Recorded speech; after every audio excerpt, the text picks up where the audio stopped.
Dans le cœur de l'Europe, une scène tendue se déroule sous les yeux du monde entier, suspendue à chaque instant.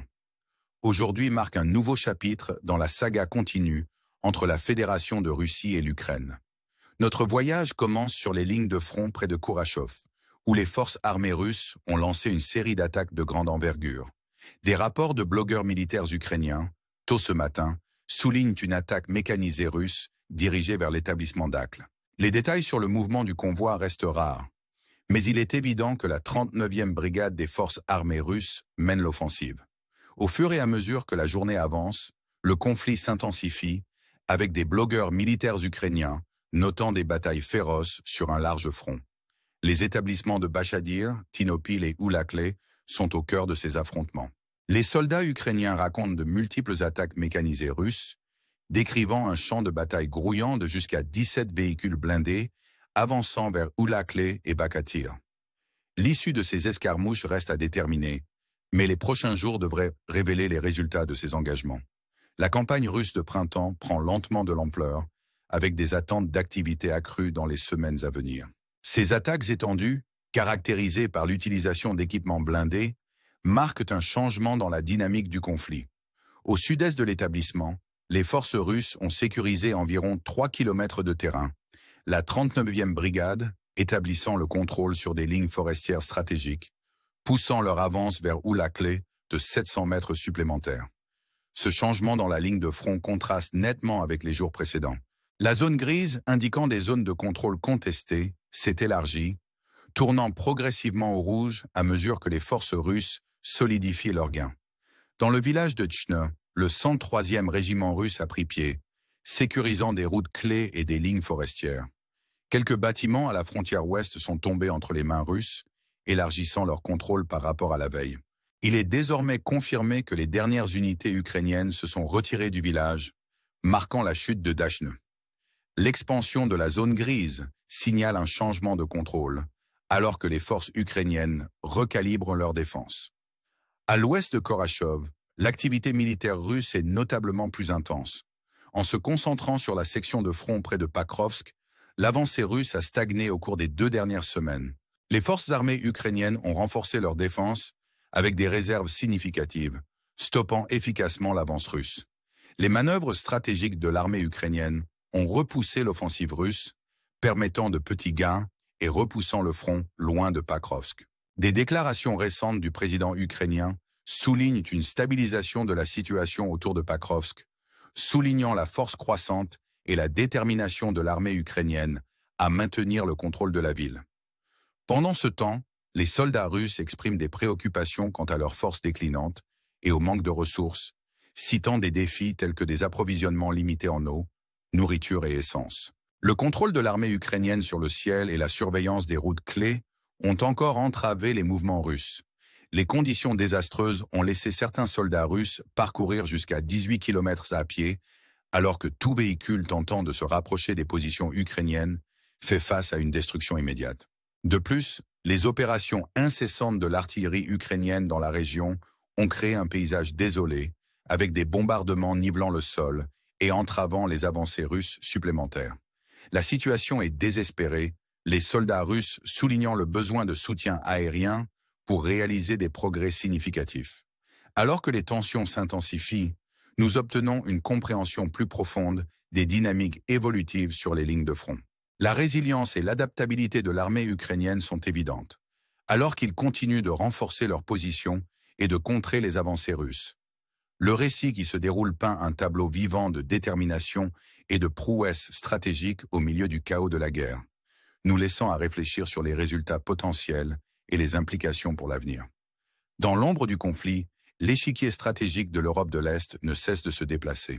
En approfondissant les événements en cours, l'attention se tourne vers le flanc des villes de Ktiantinivka et Myrnoshrad.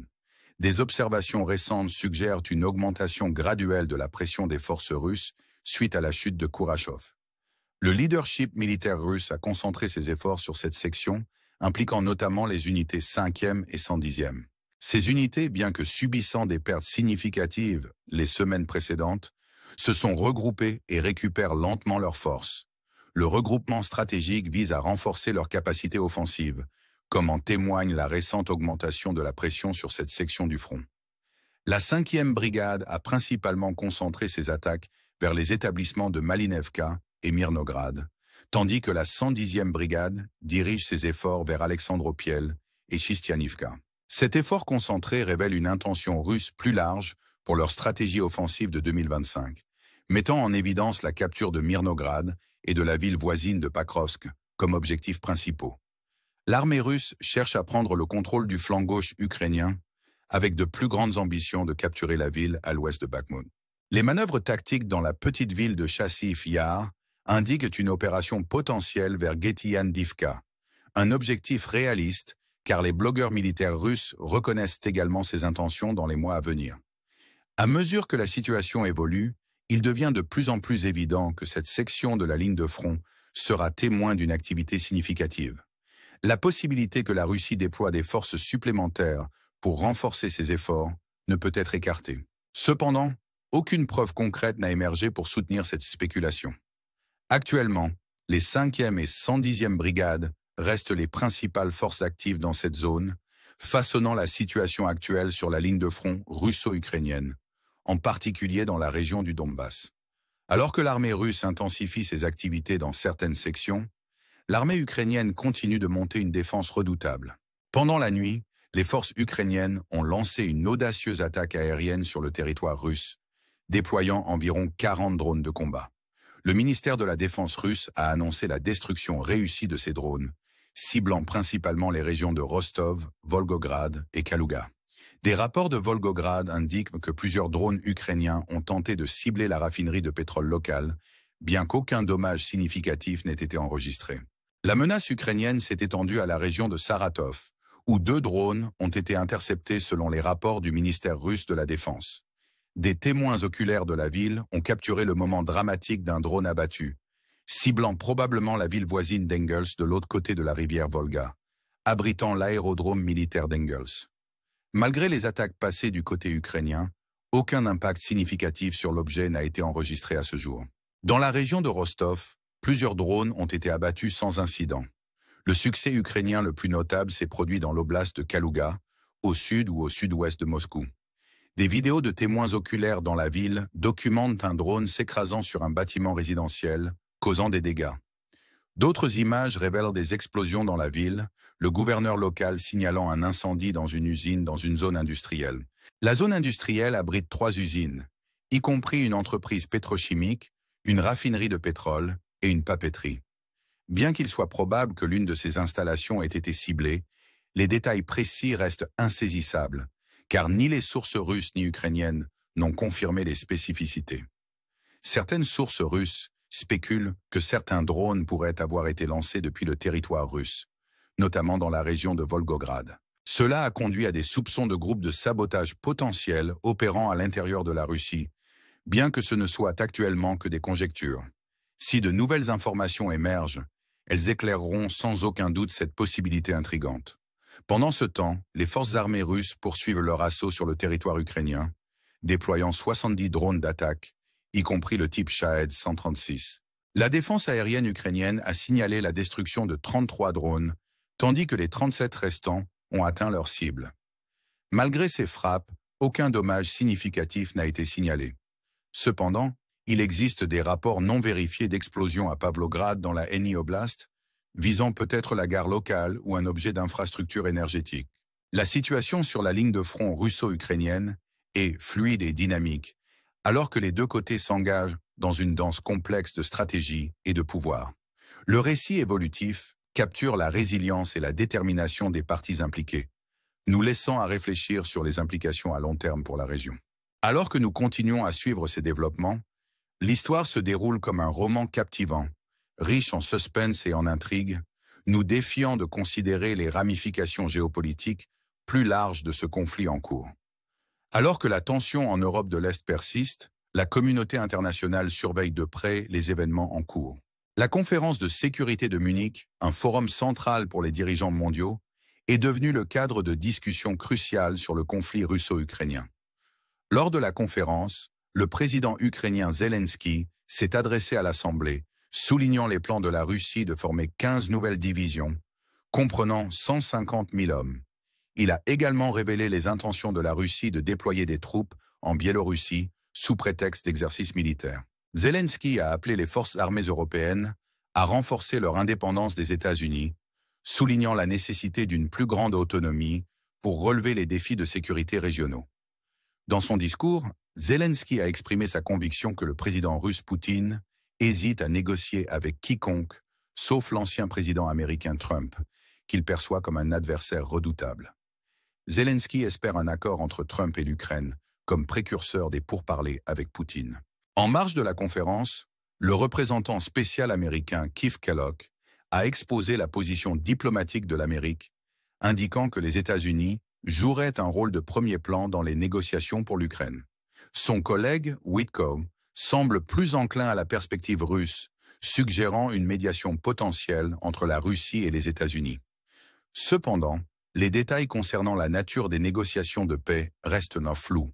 Malgré cette incertitude, Kellogg a promis une fin de la guerre dans un délai d'1 an, projetant un calendrier de 180 jours pour engager toutes les parties.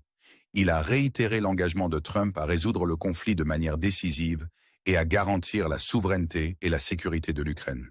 Kellogg a également souligné l'importance d'un soutien financier continu des États-Unis à l'Ukraine, soulignant la nécessité de mettre fin au bain de sang. Au-delà de la conférence, des nouvelles ont fait surface concernant une prochaine rencontre entre des délégations russes et américaines en Arabie Saoudite. Bien que le côté ukrainien ait officiellement nié une invitation, la perspective de discussion entre responsables russes et américains marque un développement diplomatique significatif. Des rapports de Bloomberg laissent entrevoir une possible rencontre entre Poutine et Trump en Arabie Saoudite, plus tard ce mois-ci, qui pourrait servir de moment charnière pour façonner la trajectoire du conflit. Alors que le monde attend le dénouement de ses efforts diplomatiques, l'importance de rester informé devient de plus en plus évidente. La situation dynamique sur le front russo-ukrainien exige notre attention. Et alors que nous naviguons dans les complexités de la diplomatie internationale, le besoin de dialogue et de résolution reste primordial. Le récit qui se déroule de ce conflit sert de rappel poignant de l'intrication des politiques mondiales et de la quête incessante pour la paix. En ces temps incertains, l'histoire continue d'évoluer, nous invitant à réfléchir sur les implications plus larges pour les relations internationales et la poursuite de la stabilité. Alors que nous concluons ce rapport, nous vous invitons à vous engager avec cette histoire en plein développement en aimant et en vous abonnant pour rester informés des développements futurs. Votre soutien est inestimable dans notre mission de fournir une couverture complète et perspicace de ces événements critiques. Ensemble, nous pouvons naviguer dans ce paysage complexe et contribuer à une compréhension plus profonde des défis et des opportunités qui se profilent à l'horizon.